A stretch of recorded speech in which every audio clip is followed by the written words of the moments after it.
seeing those images, seeing the news reports, and preparing for the absolute worst scenario ever, to say it was daunting is an understatement. We had to organise ourselves as a communication 24/7 support workstream, as well as do the strategic communications to the Cabinet Office and to Number 10 and to the public as well. We had limited time for thinking. We literally had to do thinking and doing in parallel. And that's how we were able to stand up as a solid work stream and build real positive working relationships with the client.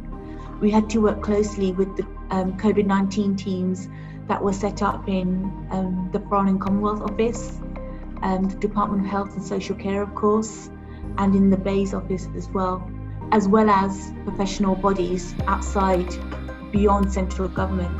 So it was a complex stakeholder landscape, and we demonstrated that we could build relationships quickly and start working collaboratively to get the right messages out to the right stakeholder groups, literally within a week.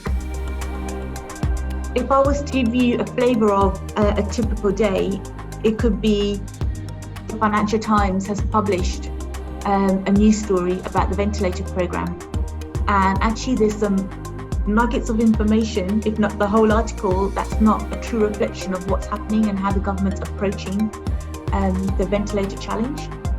So we would have to do immediate turnaround response, because those kind of news stories can be quite detrimental to people's perception.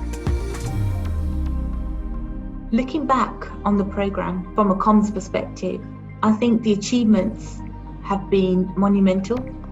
Getting updates out there via gov.uk, handling all those offers of support, doing all that, not just against the heightened scenario of COVID-19, but doing all of that when the PA and the Cabinet Office IT systems were not in sync.